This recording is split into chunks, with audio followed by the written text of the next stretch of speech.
Sa pangingisda, binubuhay ni Jesus ang kanyang pamilya dito sa El Nido, Palawan. Pero tuwing habagat, siya'y inaalat. Malakas yung hangin, maalon, hindi na makatrabaho.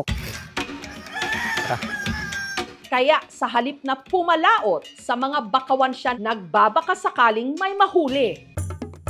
Nilalakad namin, 1 kilometro kalahati. Ang pakay niya rito, isang klase ng laman dagat na sagana sa kanilang isla. Pagkauli po namin, pag marami-rami, binibenta rin namin. Pag kaunti lang, pang ulam. Para itong lobster na meron ding mga sipit, pero mas maliliit. May mahabang buntot na parang sa alakdan o scorpion ang tawag nila rito, manla. Matagal na po ako nakakaalam nito. Kung natutunan ko to sa lolo ko, nakita ko sa lolo ko, ginaya ko.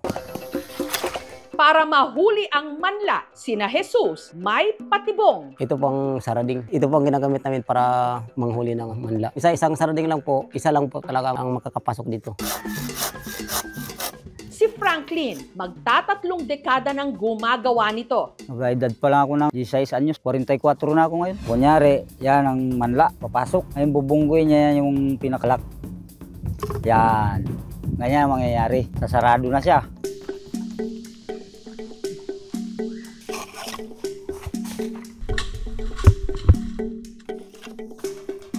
Ito po, paglagay namin mga alas 4 ng hapon, ay iwanan namin, babalikan po namin sa umaga na.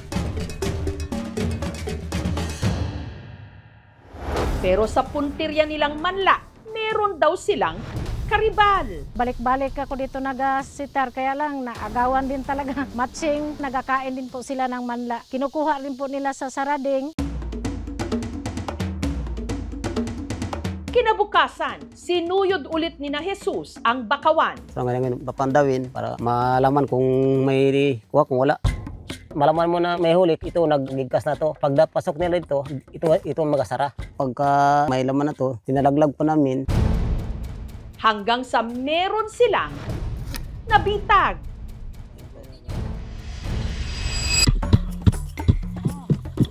Itinaktak nila ang sarading para hindi na nila mano-manong hugutin ang manla. Iwas sipit. Pag nasipit, minsan dala ang balat ng kamay mo. Inawakan ko muna yung dalawang sipit niya. Pagka awakan dalawang sipit, yung paa, tinapasak ko sa may malaking sipit niya para hindi siya makabuka, hindi siya makaipit.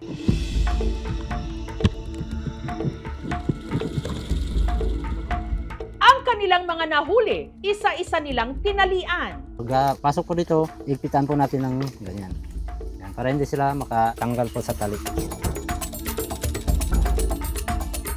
Malaman mo na babae kasi parang hindi siya ganong bilog ito. Malapad siya. Ito ang lalaki po. Parang bilog siya ba? Parang ganon. Pati ito itim. Ang lahat ng mga lalaki itim yan.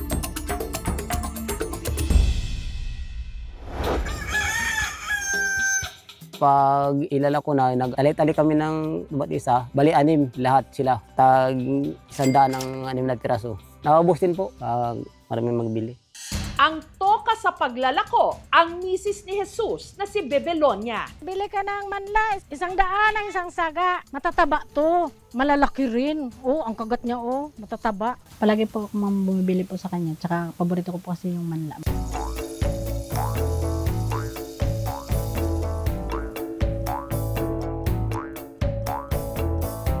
Masarap din po pag ganyan na steam. Asin lang po at saka tubig. Kahit simple lang pong luto, ma'am, pero masarap.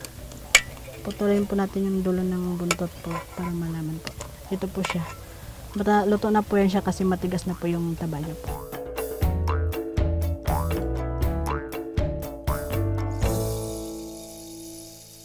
Malambot po siya. Hindi po siya malansa po. Masarap.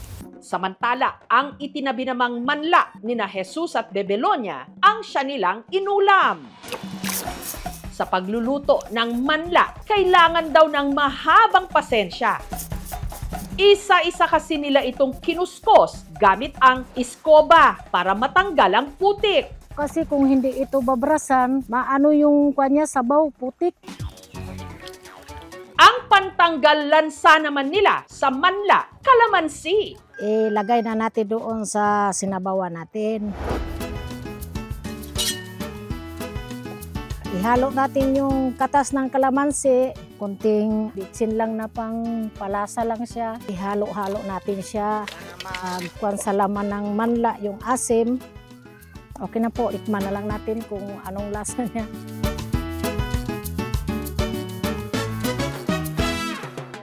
Yung itim, kailangan tanggalin. Ito po yung putik na kinain niya. Medyo manamis-namis siya, parang alimango. Nagasuot sa laman yung asim. Ang manla, masarap din daw gawing ginataan.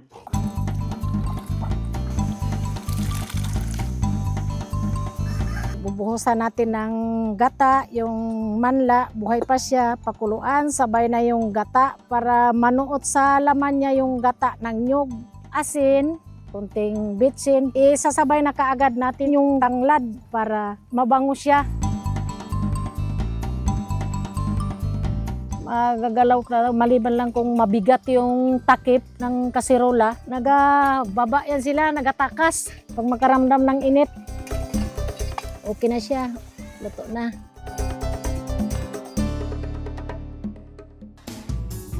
Ang sarap. Hindi po siya malansa. I-brush po natin. Ang guro namang si Divine, paborito itong gawing buttered chili garlic manla. Level up! Lagay po natin ang butter.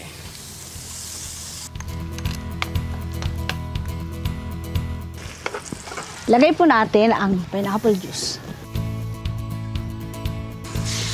Naglalagay po tayo ng soft drinks para po matanggal yung medyo mapait na lasa. Sunod po natin ang tomato sauce.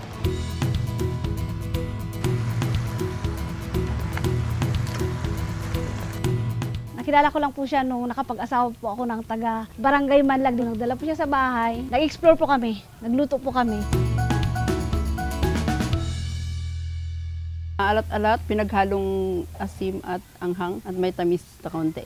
Ang lugar ni na Jesus, likas na sagana sa mga manla. Ang pangunahing kinabubuhay ng mga taga rito noon ay pangingisda. Pag medyo masama ang panahon ay yung sa mangrove. Nung panahon ng Kastila, mayroong 2 tao na nasa lubong yung gerilya. Nagtanong kung ano yung daladala nila. Sa pagkakaintindi ng mga Kastila, tinawag nila na manla.